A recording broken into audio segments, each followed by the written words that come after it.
Bom, bom dia, boa tarde, boa noite. Hoje nós temos uma convidada super, hiper especial, que é a Cacá, que é a Maria do Carmo Guido, e que acabou sendo eleita mais recentemente como na diretoria do Grande Conselho Municipal do Idoso de São Paulo. Né? Tudo bem, Cacá? Oi, querida Raquel, tudo ótimo? Bom dia para você, para o Mauro, para todo mundo que está ouvindo. Eu fui eleita como conselheira e para executiva do Grande Conselho Municipal do Que Idoso. chique! Executivo, Ah, executivo. Bem chique, bem chique. E, além bem do mais, chique. diz que só vai ter mulheres na executiva desse conselho agora, não é? Geralmente, esse conselho é dominado por mulheres. As mulheres são... Eu não vou falar o óbvio, né, Raquel, que as mulheres estão na frente, mas quando se trata de idoso e criança, as mulheres são cuidadoras por excelência, né? Então, apesar de ter tido candidatos homens, excelentes candidatos e tal, para você chegar na executiva, você tem que ter um número X de votação, né? E então os homens não atingiram essa maioria de votação nas regiões. Mas é um predomínio das mulheres, sim. Na área de cuidado com o idoso, agora no Conselho, que é um órgão praticamente municipal, mas na área privada também, nas instituições privadas, existe um predomínio das mulheres, né? Perfeito. E você teve bastante voto considerando a região, né? Você teve 86 votos na Zona Oeste, e a gente sabe que os idosos estão mais se cuidando, enfim, ou estão, um pouco mais restritos com relação à internet, o voto à distância, etc. E foi só a Neide, que A é da Neide, Zona Leste, que é muito mais populosa, isso, teve isso, 91 votos. E você, isso, da Zona Oeste, teve 86 votos. Né? Maravilha, isso. parabéns. Obrigada, obrigada. Exato. E me conta, vocês já estão começando brigando, não é? Porque eu li, por exemplo, que a rede de conselhos da pessoa idosa do Vale da Paraíba e do litoral norte de São Paulo, desde o começo de junho, começou a discutir a legitimidade da convocação da 5ª Conferência Nacional da Pessoa Idosa, do jeito que teria sido convocada pelo governo federal. Né? Parece que foi publicado no dia 24 de maio de 2021, com data de 5 dias antes, sem nunca ter sido essa convocação apresentada aos presidentes dos conselhos estaduais. Né? E parece que teria sido um conselho estadual destituído desde 2019, cuja cassação completaria 2 anos no domingo que vem. Não é chocante, Cacá? Olha, Raquel, eu já até, eu não sei se foi a você, acho que foi a você mesmo, na Rádio Madalena, que eu dei uma entrevista falando sobre a questão dos idosos e tal. Essa questão desse manifesto super bem elaborado, bem escrito e legítimo, né, do Conselho aí da região que você mencionou, ela começa quando o atual presidente, não vou nem falar o nome dele, ele assumiu, um dos primeiros atos que ele fez foi não sancionar uma lei que garantia, que transformava a profissão de cuidador em profissão. Eu relatei para você nessa reunião que o pleito para a regulamentação da profissão de cuidador, que é uma das profissões que mais cresce no país, porque a população idosa, você, uma pesquisadora, eu não preciso nem te falar isso, é chovendo molhado. Você sabe que a população idosa, ela cresce exponencialmente. Então, um dos primeiros atos, em abril, logo que ele assumiu, ele não sancionou essa lei, uma lei importante que circulou na Câmara durante muito tempo, porque tinha um contraditório, por causa do CONEM, os enfermeiros também. Então, foi um projeto muito bem elaborado e que chegou lá e ele deu uma canetada sem motivo nenhum, né? Então, ele deu essa canetada. E a segunda canetada dele, que atingiu aos idosos em todos os conselhos, foi extinguir os conselhos. Os conselhos são uma conquista da Constituição de 1988, né? Com o objetivo de dar participação popular às instâncias governamentais, não é? As instâncias executivas. Ele extinguiu 700 e tantos conselhos, vejam você. E aí teve muita grita, inclusive do STF, etc. Ele reviu isso aí, mas da maneira que você, não precisa nem dizer, né? A Damares é a presidenta é a ministra que rege os conselhos. Então, ela criou um arremedo de conselho, porque tinha o Conselho Nacional de Pessoa Idosa, muito atuante, que executava políticas públicas, coisa de alto nível, sabe? Alto nível, técnico, etc. Então, eles criaram um arremedo e daí vai sucessivamente até chegar nesse ponto aí que o manifesto está protestando com toda a razão. Não existe nenhum esforço de legitimar a participação popular em qualquer instância, dos idosos, da criança, de qualquer coisa, da mulher, né? Você pode falar, né? Poxa, por parte desse governo. Então, olha, nós temos que tirar esse governo, não sei como, né? Pois é, sem sujar as mãos de preferência, não é?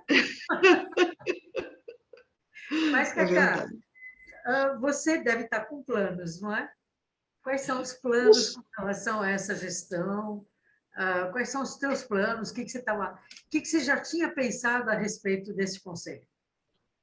Tá, o conselho é muito importante, tá? O conselho, a missão do conselho é promover e controlar as políticas públicas para o bem-estar da população idosa.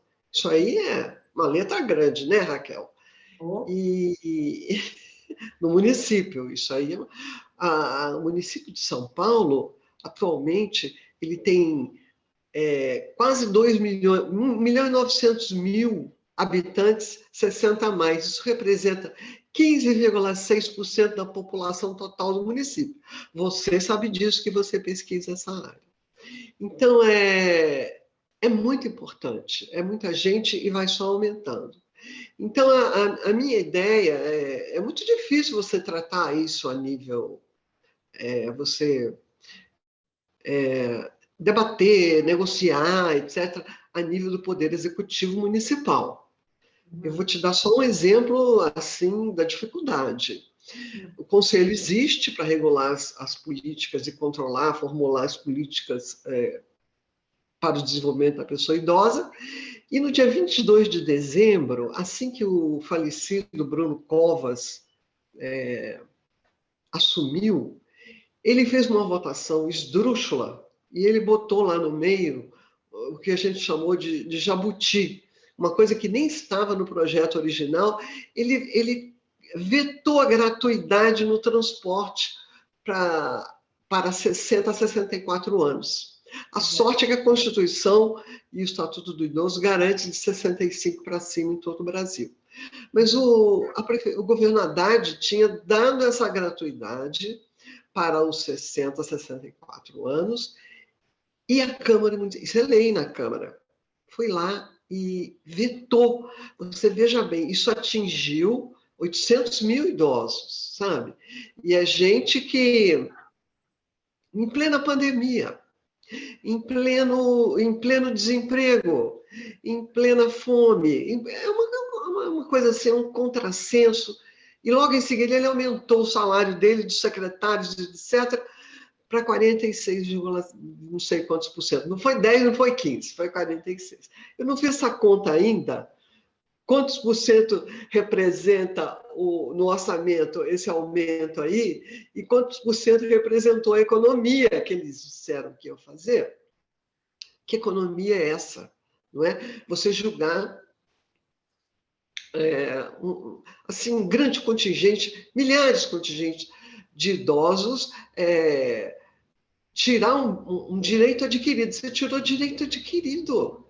Você retirou renda, porque se você não paga, você passa a ter que pagar. Essa população que trabalha de 60 a 64 anos é uma população cuja renda média mensal está entre R$ 1.500 e R$ 1.800 por mês.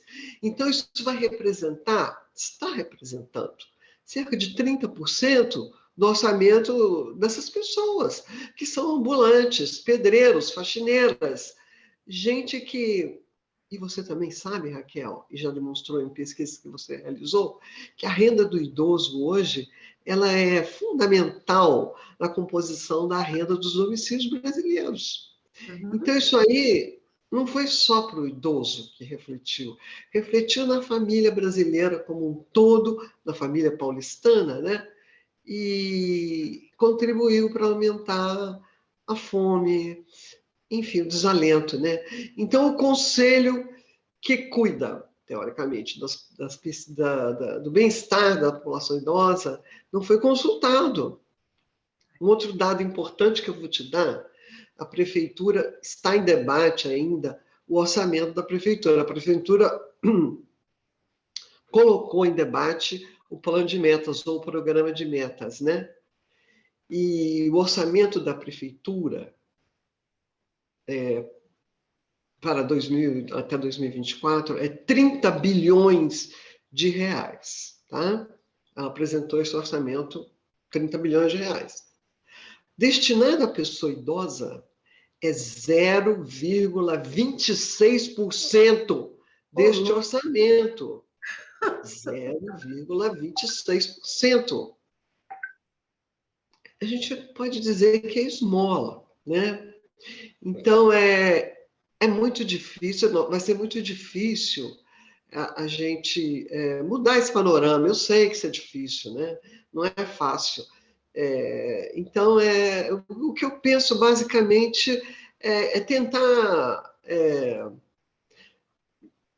ampliar a participação do Conselho com a missão em relação à missão do Conselho, que é promover a política pública para o bem-estar, promover e controlar para a população idosa na cidade de São Paulo.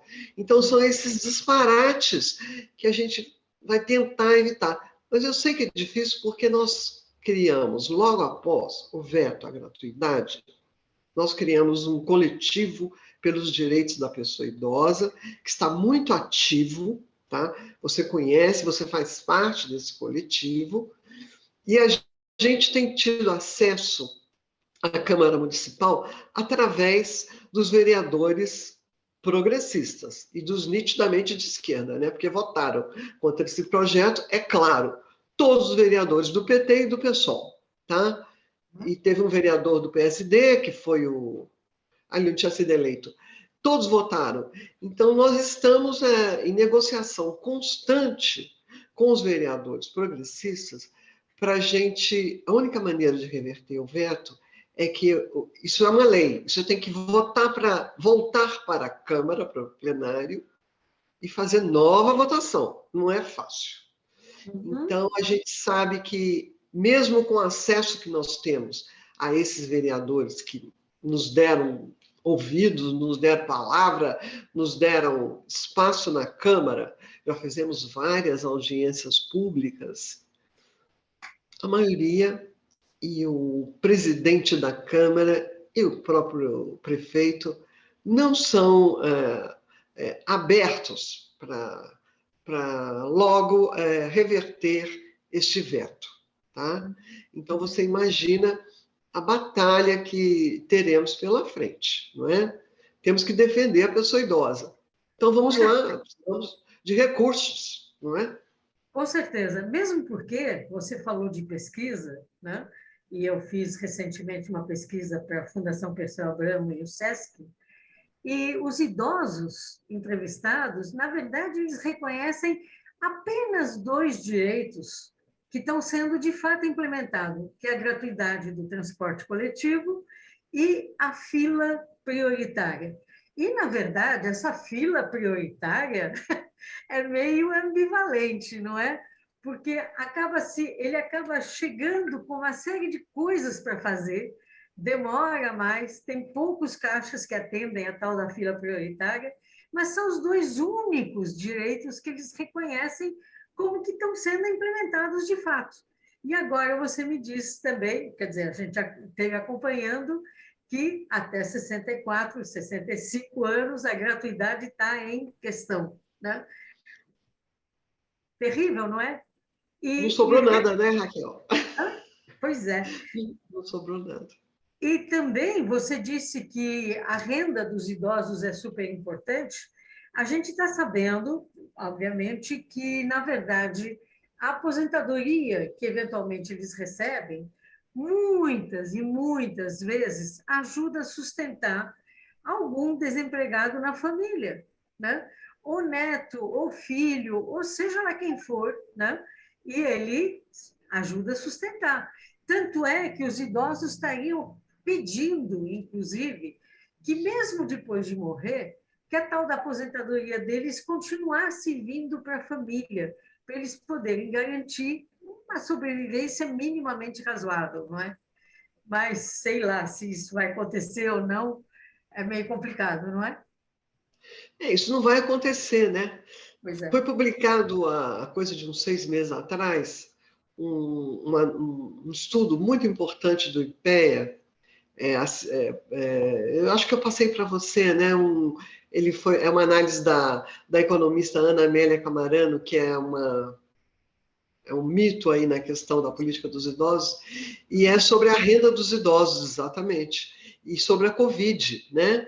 Então, ela citou, é um estudo muito completo, como a maioria das coisas do IPEA, e ela citou uma entrevista que fizeram com um idoso que estava sendo internado por Covid, e ele falando, pelo amor de Deus, gente, eu não posso morrer, porque se eu morrer, a minha família vai ficar no desamparo.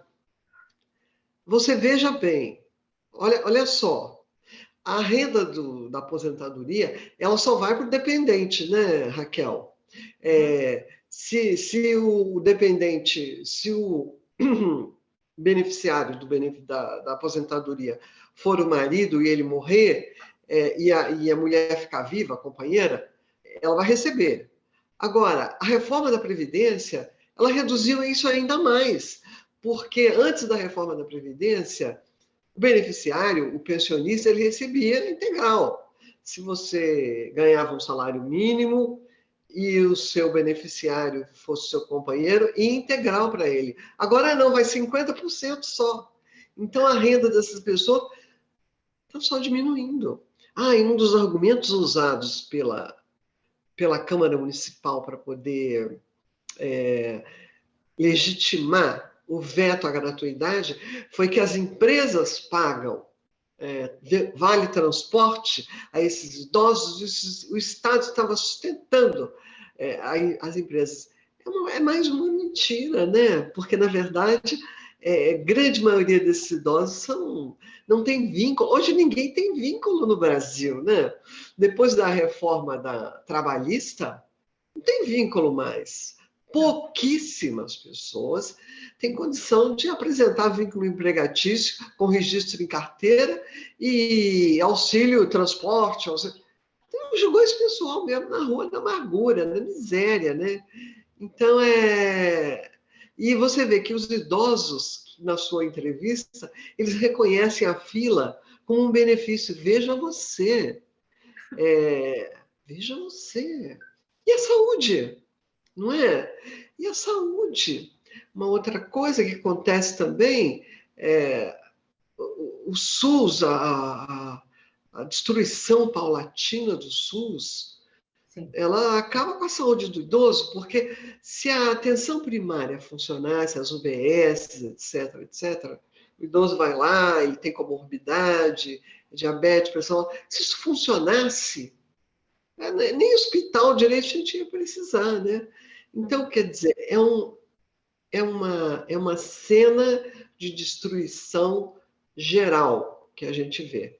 Então, vamos falar do público que a gente está derrotado, que é o público dos idosos no município de São Paulo. O que a gente pode fazer, não é? Então, eu lembro também, quer dizer, até recentemente, na verdade, tinha diminuído a taxa de natalidade e a medicina, pela sua evolução, né, tinha, de alguma forma, ajudado a prolongar a vida. Portanto, nós temos mais idosos comparativamente às crianças, né? E também nós temos essa generosidade que você apontou em vários momentos por parte dos idosos.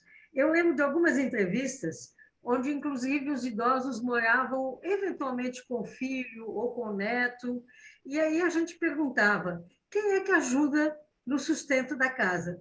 E eles respondiam: ah, meu filho, porque ele paga a conta de luz, né?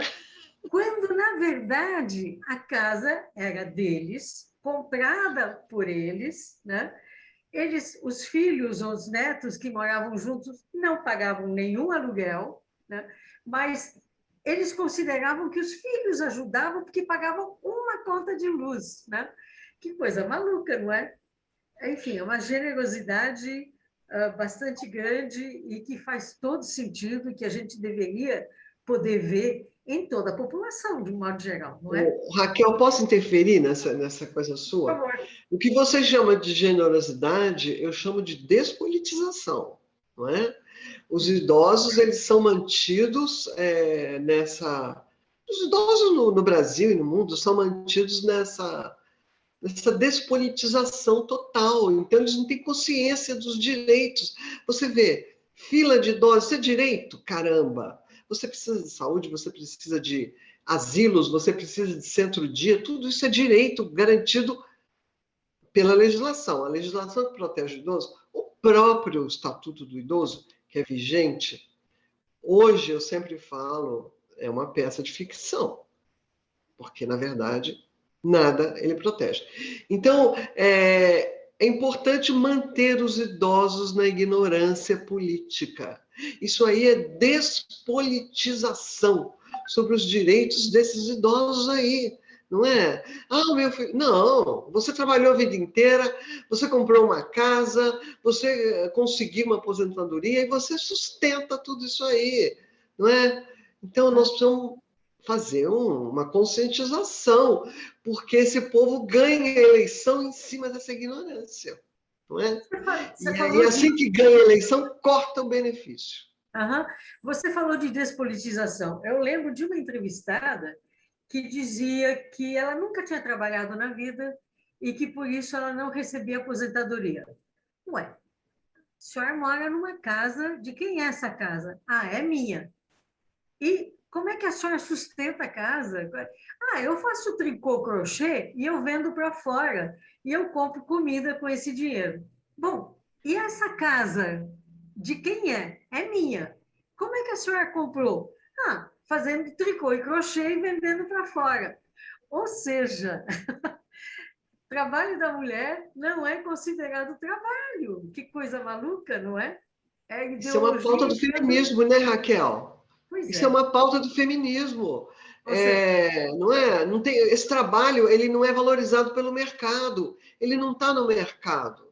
Uhum. Silvia Federici, dessa turma aí, que tem que pagar Perfeito. salário para quem está trabalhando em casa, mesmo sem fazer crochê, só cuidando de criança e cozinhando, né?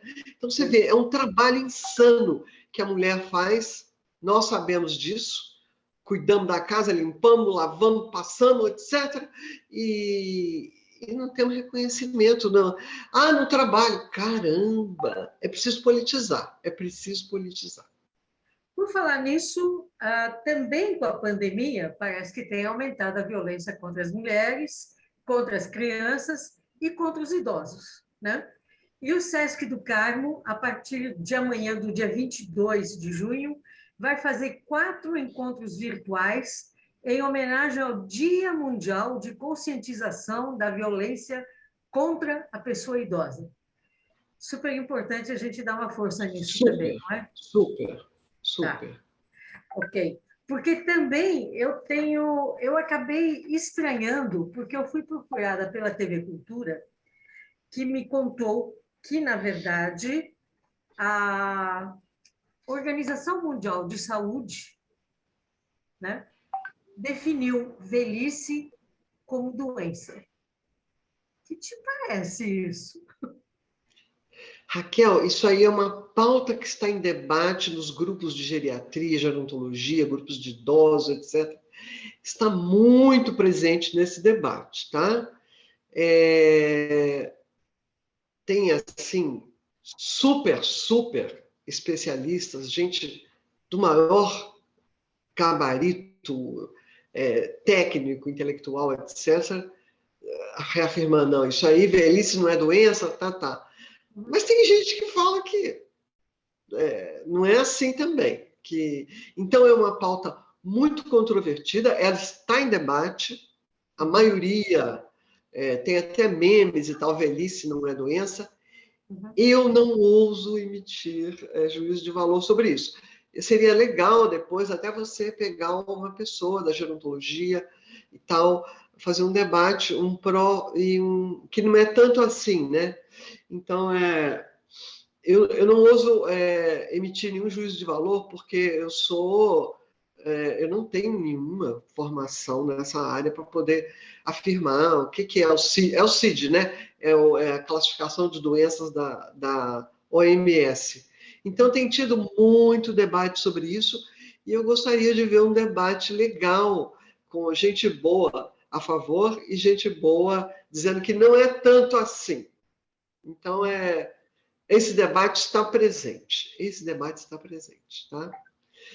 Mas eu, por exemplo, eu sou pesquisadora, né? Então, o foco da minha pesquisa é o idoso em situação de vulnerabilidade, que atualmente é 80% dos idosos do Brasil, que são dependentes da política pública, são dependentes da Seguridade Social. Então, aí, com relação a isso, eu falo com uma certa, assim, propriedade. Sobre essa pauta aí, ela é super importante e eu vou ficar de fora. Não vou. A gente não pode falar porque a gente não tem conhecimento, né, Raquel?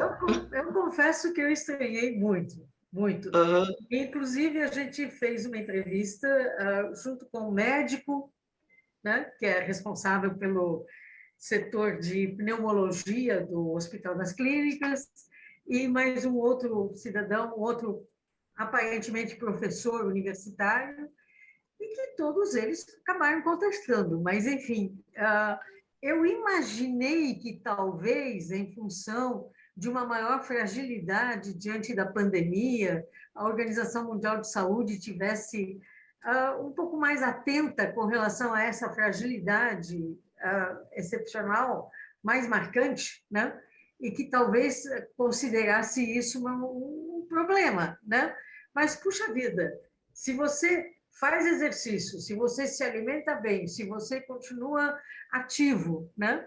E cada vez mais os idosos estão querendo ser ativos e ser reconhecidos, não é? Puxa vida, a vida vai correndo legal, vai, Claro, né? claro. Bom, mas enfim, eu sei também que, entre outras coisas, os idosos, quando discutem a sua situação, pelo menos na pesquisa, eles acabaram salientando a importância de ter mais políticas públicas, né, em defesa deles. Por exemplo, com relação à aposentadoria e ao valor da aposentadoria e a quem recebe a aposentadoria, porque eles passaram a considerar que se você trabalhou um número menor de anos, não importa, o que importa é que você trabalhou, não é? E que agora você está precisando de uma aposentadoria. E que a aposentadoria e o salário mínimo teriam que ser também aumentados, e não diminuídos, não é? A saúde, eles consideram que a saúde deveria ser preventiva e não só curativa. Porque dizem eles, se você vai numa UBS ou no hospital, ou qualquer coisa, se você tiver uma coisa à toa, você imediatamente acaba sendo atendido quando tem vaga, né? Agora, se você tiver algum problema um pouco maior, eles agendam para o ano que vem. Puxa vida, que coisa maluca, né? E se você vai procurar um remédio que você tem que tomar continuadamente na farmácia popular, você só encontra AS, você não encontra mais nada, né? É um absurdo essa coisa de a saúde ser só curativa e ser tão restrita assim também, não é, Cacá? O que te parece essa... Nossa, isso aí faz parte daquilo que a gente tinha comentado no início. É um plano de destruição. É a, não, como chama? Eu até escrevi um artigo sobre isso. Esqueci, puxa, olha, eu sou idosa, estou esquecendo as coisas. Mas é uma política genocida, né? Para vamos eliminar os negros, vamos dar tiro, vamos eliminar o idoso, que é um peso. As declarações, lembra a declaração do ministro, esse ministro patético que se chama Paulo Guedes, que ele deu uma declaração sobre os idosos, agora ele dá a declaração sobre os pobres e os restos de comida da... Então, isso é uma coisa assim, patética. Uhum. Raquel, você fez essa pesquisa bacana da FPA, mas o Conselho Municipal do Idoso, ele trata também do idoso que não está funcional, tá? Então, nós temos aqui na cidade de São Paulo apenas 10 ILPIs. ILPIs são Instituição de Longa Permanência. É o novo nome do asilo, né?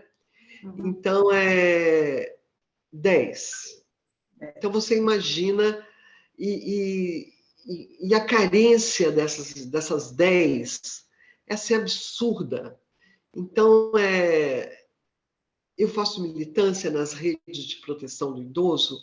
Se você imaginar as gravíssimas violações aos direitos humanos dos idosos que acontecem pela cidade toda, sabe? É assim, você falou em violência contra o idoso. Uhum. Existem vários tipos de violência contra o idoso. O abandono, a pessoa fica abandonada lá sem ter cuidador, sem ter fralda. Olha, idoso cheio de fezes e urinas. É uma coisa assim, lamentável. E a violência financeira, patrimonial, né?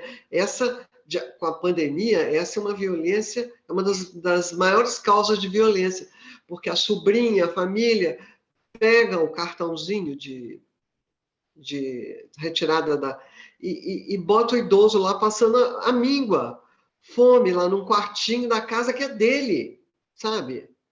A casa é dele, é aquilo que você falou, a casa é dele e ele está lá, míngua, muitas vezes deitado numa cama, sem higiene, sem nada. Então, o Conselho Municipal do Idoso tem que ver isso.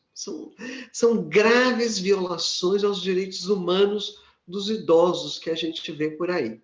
Então, nós temos que aumentar as ILPIs, os asilos. Existe uma outra instituição muito importante para cuidar de idosos que chama Centro-Dia, que seria uma espécie de uma creche de idosos, né? Onde a família que não pode cuidar, o filho vai trabalhar, a mãe põe lá e chega às 7 horas da manhã, recebe 5 refeições, e o Centro-Dia dá também uma assistência médica, o idoso vai lá e lava roupa, enfim. Isso também só tem 10 aqui na cidade toda. Aqui na região do Butantã tem um, e as vagas, o poder público repassa recurso só para 30 idosos. Você imagina isso aí. 30. Então, nós temos que aumentar as ILPIs, urgente. Nós temos que aumentar o centro-dia, urgente. Nós temos que aumentar os núcleos de convivência com o idoso, que é uma outra... O núcleo de convivência difere do centro-dia, porque o idoso passa lá, é um meio período e não tem assim refeição, não tem, mas já é um auxílio, sabe? Recebe um lanche e tal. Então são coisas assim fundamentais que a política pública para o idoso tem que se voltar. Esse público aí é o público que está sofrendo graves violações aos direitos humanos do idoso. Eu acho que o Conselho tem que voltar as baterias para esse público aí. Aham, perfeito. Agora, você lembra, nós começamos a falar de tempos de pandemia, e eu lembro de umas piadinhas visuais, não é?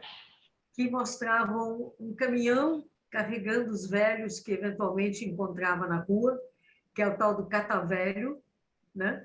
Ao mesmo tempo que tinha uma imagem, uma foto de um velho indígena com uma criança acompanhando e a aldeia absolutamente entristecida, porque junto com o idoso eventualmente iria a memória e a experiência da aldeia, não é?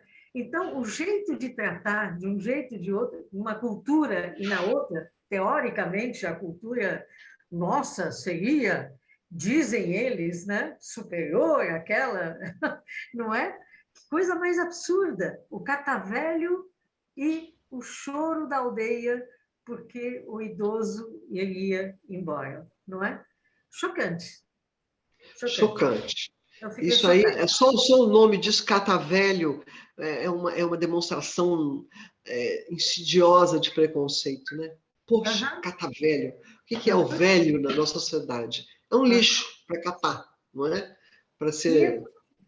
tá. E eu lembro também que os idosos diziam, se eles fossem amanhã nomeados ministro da terceira idade ou ministra da terceira idade, eles fariam uma série de projetos e uma série de políticas públicas. Entre esses projetos, tem inclusive a demanda de que haja cursos sobre idoso em todas as faculdades, para que o pessoal saiba como tratar, o que é e o que convém, não é? E a outra questão que me pareceu super marcante também é a questão da valorização da própria experiência, né? É difícil você falar com o mais jovem sobre a tua vivência, sobre a tua experiência. E os idosos diziam: não, eu pergunto para ele, o que você acha disso? Aí ele coloca o ponto de vista dele. Aí eu questiono um pouquinho e eu faço ele refletir. Até que finalmente eu chego com o meu ponto de vista. Porque se eu chegar com o meu ponto de vista direto, ele vai dizer: ah, vô, você já está velho, não é mais assim, né? E, na verdade, a experiência deles, de todos nós, enfim, né, é tão valorizada que eles acham que eles deveriam, inclusive, orientar o atendimento de saúde, o trabalho, a cultura, a política, enfim, ter um espaço onde essa vivência, essa experiência seja debatida também junto com mais jovens, junto com pessoas da mesma idade, enfim, né? Ser considerada, né? Ah, é. Essa é a experiência da intergeracionalidade que é fundamental, né? Uhum. É, você não pode separar, você não pode isolar um grupo da população que não serve, né? Você tem que aproveitar isso. Aliás, é mandatório que se aproveite, porque daqui a pouco nós vamos ser a mão de obra, né? Isso vai, o envelhecimento da população vai afetar o mercado de trabalho, a previdência, tudo mais, né? Então, a intergeracionalidade, como muito bem colocou os idosos, vamos aconselhar nas UBS, etc., é fundamental. Uhum. Perfeito. Agora, o Igor Timo, do POD de Minas Gerais, ele propôs uma modificação no projeto de lei 175 de 19, que foi aprovada, né? O estatuto que altera o Estatuto do Idoso, né? Ele disse que, na verdade, tem que ter um programa especial de alfabetização e de atualização do letramento, né? Que, além, para permitir que os idosos tenham amplo acesso a conteúdos culturais.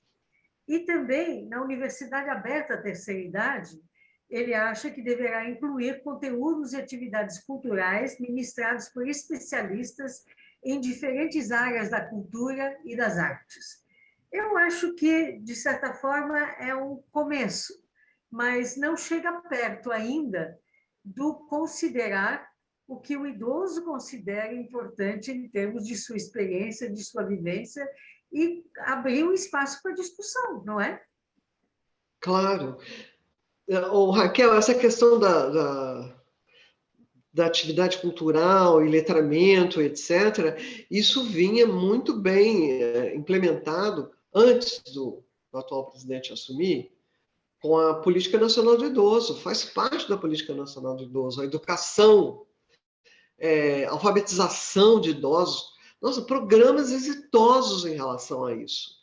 E, atualmente, o letramento digital dos idosos, que hoje você não pode viver apartado da tecnologia, né? Então, isso aí vinha tudo muito bem. E acabou. O cara do pod, ele tem razão, ele tem toda a razão. Isso aí já estava sendo... Se você olhar a Política Nacional do Idoso, dos governos Lula e Dilma, foi feito por gente, assim, de primeira linha. Então, tinha tudo isso. E cultura, saúde, sabe, letramento, tinha tudo isso. E já vinha, né? Com dificuldade, porque tudo que precisa de recurso tem dificuldade. Mas, de repente, isso aí foi pá! Ele tem razão, o vereador ou o deputado? Deputado do POD. Pode ou podemos? Pode. Pode. Pode. Pode de Minas. Tá. Uhum. Ele tem razão. Temos que voltar com isso, né? Tá certo. Bom, dia 19, nós tivemos uma segunda grande manifestação de rua, não é? E teve, inclusive, um bloco da Geração 68. Você viu? Ou acompanhou? Claro. Eu não estive lá na concentração, porque eu estava na concentração dos idosos. O nosso coletivo compareceu com faixas, tá? A faixa foi muito, muito fotografada e tal. Então, eu não fui Eu que sou geração 68, como você, né? Nós somos geração 68. Eu estava, inclusive, na passeata lá do 68. Mas para você ver que o idoso do século XXI, né? A nossa timeline, ela é um contínuo, né? A gente não faz curva em U, não. A gente continua na política, né? A gente continua. Continua mesmo. Aliás, os presidentes, é tudo gente idosa. O Joe Biden tem 78 anos. O Lula tem 75. O energúmeno tem mais de 60. Então, nós estamos na política, né? A gente segue. E a geração 68, acho muito legal. Parece que vai ter outra, né? Manifestação específica dos 68. Isso. E eu quero comprar a camiseta que eu não consegui comprar. Oba, eu também quero. Então, se eu souber onde está vendendo, eu te aviso, tá? Legal. Acho que era no dia 26 que estava previsto, não é? Porque é o dia do aniversário da passeata dos 100 mil. Da passeata dos 100 mil, exatamente. Rio de Janeiro. Né? Aqui em São Paulo foi enorme também, mas não chegou a 100 mil, ficou mais longe. Mas continuamos. Essa do dia 19? Não, essa do dia 26. A passeata do 19 foi 700 mil pessoas. Quase 1 milhão. Foi mais de 700 mil pessoas. Tinha muita gente, né, Raquel? Muita gente. Sim. Mas vamos agora no dia 26, né? Eu espero saber onde é o ponto e tal e comprar a camiseta. na Maria Antônia, na Rua Maria Ei? Antônia. Na Rua Maria Antônia. Vai ser Ah, a tá. Vai ser na manifestação. Rua Maria Antônia? Ah, que legal. Que Então, legal, que legal, que simbólico, não legal. é? Histórico. Histórico. Histórico para nós, né? Perfeito. Mauro, você também é a geração 68, Mauro? Mauro é novinho, né? Mauro o quê? É mais O novinho? Mauro é novinho, é É jovem. novinho? Criança? Sei. Bom, Mauro Mauro é deve jovem. estar ocupado com alguma outra coisa. Bom, Aham. Cacá, o que é que nós temos que fazer, né? E o que é que você pode fazer enquanto conselho agora, né? Conselho do idoso, para mudar essa situação neste país, não é? Que coisa mais absurda! Nós chegamos a 500 mil mortos, não É é? muita loucura. É muita loucura. É muita gente morta, mais de 500 mil mortos. Pois É muita loucura. Você imagina quantas crianças órfãs, quanto. Nossa, muita loucura, Raquel. E esse homem tem uma popularidade enorme. Essa rede de contra-informação aí é uma coisa exitosa, né? A direita está ganhando, disparando, porque nunca aconteceu uma coisa tão ruim em todo o Brasil. Não sei se você se lembra, no final do governo Dilma, com toda aquela campanha contra, a Dilma tinha 7% de aprovação. Olha só. O Temer também chegou a 7% de aprovação, que é baixíssimo. Esse genocídio ele tem 30% de aprovação. Se você comparar os governos Dilma e até do Temer, não tem base de comparação com isso que está acontecendo agora. E ele ainda tem essa. É uma vitória da direita, assim, acachapante, eu considero. O que a Mas gente ele pode fazer? mas ele está preocupado, Cacá. Ele está preocupado porque nas Está pesquisas de preocupado, mas intenção está de no poder, voto, né? o Lula passa na frente, não é? Esperamos que sim, né? Que essa eleição de fato aconteça, porque existe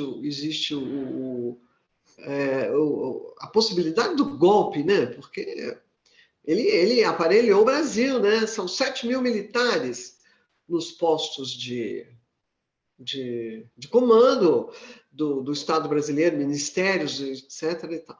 O Márcio Postman, que é um companheiro nosso, né, um economista e tal, ele usou uma metáfora que eu acho muito interessante. Você Ah, compara 7 mil militares nos postos-chave da administração brasileira, pega um tubo de pasta de dente e espreme e bota tudo para fora, todo o conteúdo. Você não consegue voltar mais com ele para dentro do tubo, né? Então, ele querendo dizer que essa turma que está lá ah. não sai. Aliás, já teve um dos generais que declarou que vamos continuar com Bolsonaro ou sem Bolsonaro. Então, é uma vitória. A gente está perdido. Não sei como que a gente vai fazer. Não é? Eles ainda para entregar, né, para se permanecer. Hoje foi a privatização da Eletrobras, que é um anseio dos apoiadores dessa política, né? Privatizou, tem mais coisa para privatizar. Então, enquanto estiver em curso essa política extremamente neoliberal e de acabar com o patrimônio público brasileiro, entregamos para o mercado. Hoje eu ouvi esse comentário de analistas Ah, de mercado, né? Entregamos para o mercado. Poxa, tem mais coisa para entregar para o mercado. Não acabou tudo, não, ainda tem mais. Então, meu Deus. Já entregaram Raquel, tá pré-sal, ruim. Petrobras. Que loucura, que loucura. Estão É, ficando o país é, aos pedaços, é, não é? tá ruim, não tá E bom, com não. essa taxa de desemprego que está crescendo, né? E que, tanto por desalento quanto por desemprego mesmo, né? Está terrível a situação do povo. E a fome, né, Raquel? E a fome. O O pessoal Brasil. como base que trata da questão da alimentação Aham. alertam, tem metade da população brasileira hoje está em insegurança alimentar. o que significa que estão ingerindo muito menos alimentos do que eles precisariam ingerir, não é? Metade, é muita coisa, a pessoa não está tendo dinheiro para comer, não está tendo, não está conseguindo comprar comida. Então, são muitos relatos. A gente que atua aí enfim, com o povo, né, fora das grandes estruturas, a gente vê a destruição, né? A destruição, a lamentável destruição. Dá para aguentar até a eleição do ano que vem, você acha? Ou tem Olha, o que nós vamos fazer? Eu, pessoalmente, acho que nós estamos assim, como se a gente estivesse num momento de guerra, né? Eu fico pensando, guerra da Síria, tem 10 anos que aquele povo está aguentando. Bombardeio, fome, é uma geração perdida. A nossa geração perdida. Raquel, a escola, você que foi professora, são 2 anos sem escola. Você não recupera isso das crianças. Você não recupera mais. Porque não recupera. Não recupera. Mesmo porque Vai demorar décadas para você recuperar isso. Tinha, tinha, na verdade, que ter laptop na mão de qualquer criança, tinha que ter internet em qualquer favela, em qualquer moradia popular, enfim, de alguma maneira, para poder acompanhar, né? Porque nem isso tinha. Isso é utópico, né? Não tem comida, não tem bujão de gás, vai ter laptop. É uma utopia total, né? Então, as crianças precisam ir para a escola, inclusive, para comer, né? Porque a escola serve comida. Mas não estão indo. Bom, é isso aí. Pai, uau! Uau, senta e chora, né? Eu sou muito pessimista. Desculpa passar essa mensagem aqui, querida. Eu sou uma pessimista. Sou uma pessimista. Não, Cacá, dias melhores virão, com certeza. Eu não sei Se quanto Deus quiser, demora. né? Se Deus Quanto quiser. demora, eu não sei, mas que dias melhores virão, eu tenho certeza. Tá certo. É isso aí, Bom, querida. ok. Mais alguma coisa para a gente encerrar, enquanto o Mauro não volta? Raquel, eu queria aproveitar aqui e chamar todo mundo para essa batalha dos idosos, né? Precisamos de políticas públicas, né? Precisamos de transporte gratuito. Precisamos de uma série de coisas que nos foi tirada, direitos adquiridos que nos foram tirados. Então, essa luta pelo transporte é uma luta que todo mundo pode assumir, não é só os idosos. Então, eu chamo vocês para assumir.